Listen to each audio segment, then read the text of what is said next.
بداية الموسم. وطبعا خلال الموسم عم بحكي عن اللقاء يلي جمعهم بكأس الاتحاد عندما فاز الراسينج 4-3 طبعا بالبطولة التنشيطية قبل انطلاق الموسم، ومن ثم بالجولة العاشرة من عمر المرحلة الأولى من الدوري، حيث تحتاج الأنصار إلى هدف بالوقت المحتسب بدل عن ضائع من نجم السنغالي الحج مالك ليخرج بنقطة ويتفادى الخسارة. بالمجموع العام إذا 11 هدف بين الفريقين بمباراتين، وبالتالي بنترقب اليوم مهرجان اهداف اذا كان الراسينج بيومه واذا كان الانصار بيومه، لكن بغياب الحج مالك هداف الموسم الماضي ومتصدر لائحة الهدافين عم يغيب هالمرة عن المواجهة بعد ايضا التعويض من خلال تحقيق اول فوز بالسداسية للاقتراب من الصدارة بعد ابتعاد العهد عنه بفارق 7 نقاط اثر فوزه على البرج ب3 اهداف نظيفة بافتتاح. مع هاللقطة طبعا واللافت هي اللي عم يحملها لاعبي فريق الانصار، عم يودعوا فيها محمود برجاوي ابو طالب المدرب التاريخي يلي طبعا خسرته كرة القدم اللبنانية بعد وفاته. التعزية لنادي الانصار لكرة القدم اللبنانية ولعائلة الراحل.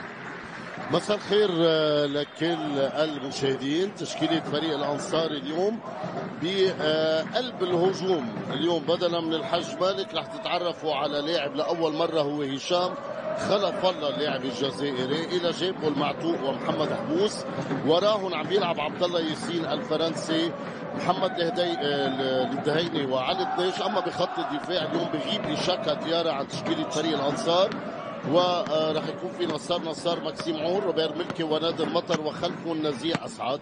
يعني اليوم الانصار راح يخوض المباراه باجنبيين وإشاكا يلي منه موجود حتى على مقاعد الاحتياط، بينما فريق الراسنج اليوم راح يخوض مباراه باربع لاعبين اجانب بيناتهم لاعب جديد لاول مره.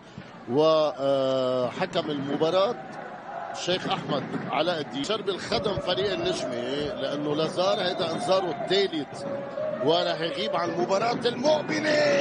لا لا لا لا لا لا شو هالجول، شو هالجول هيدا، شو هالجول الرائع جدا. نادر مطر هز الشباك بواحد من أجمل الأهداف، بأجمل الأهداف يلي معقول نشوفها بالملاعب اللبنانية. الله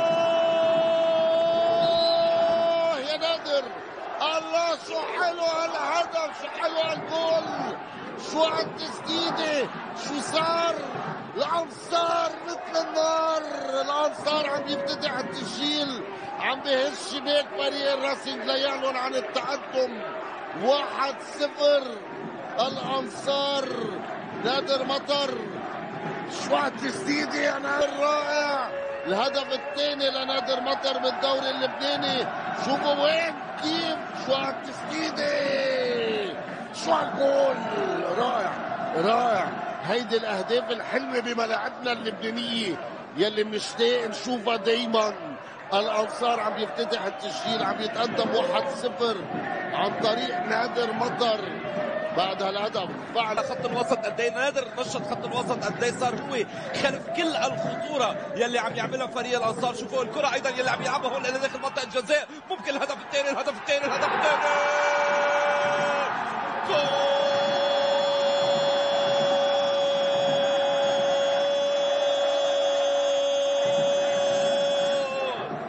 يا عيني على الثاني وعلى الانصار بهاللعب الجماعي الرائع الجوهري. عرف كيف يخلي الانصار يجوهر بالتغييرات التكتيكيه يلي عملها. قلت كرات نادر مطر مش بس على الصعيد التسجيلي انما على الصعيد الصناعه قد ايه عم تعمل الخطوره. وكانت احلى صوره الهدف الثاني، الكنترول حجزها واعطاها للسيسي يلي انهاها. يا سلام على السيسي نادر مجددا، ومن عنده بلشت وعند السيسي انتهى الثنائي خط الوسط الانصاري باحلى ايامه. الثنائي يلي عم يلعب بوسط الانصار هو كل شيء على ارض الملعب، والمعتوق بالتمريره الحاسمه، الكنترول، التسديده يا سيسي. سكرنا بايام ما كان لاعب نجم بكره القدم للصلاه هيك كان يسكر. المعتوق يلي رح يلعب الكره داخل منطقه الجزاء، جول.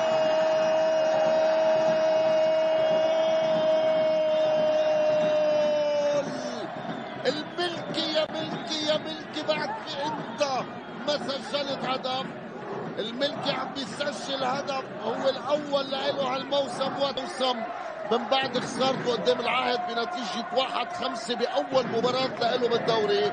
لهلا عم تكون 3-0 مع احتفالات فريق الأنصار. روبرت ملكي كرة رأسية ما إلها حل ما إلها دواء. وين دفاع فريق الراسينج؟ شو عم تعملوا؟ وينكم؟ كيف بيطلع الملكي بهالطريقة وبيسجل؟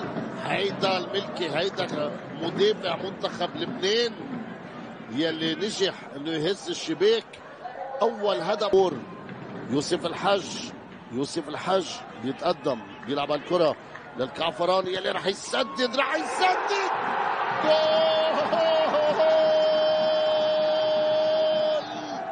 جول جول جول جول جول. رائع رائع رائع رائع رائع رائع رائع من الكعفراني.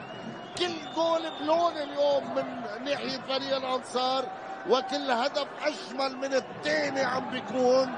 الأنصار عم بيهز الشباك للمرة الرابعة بالشوط الثاني.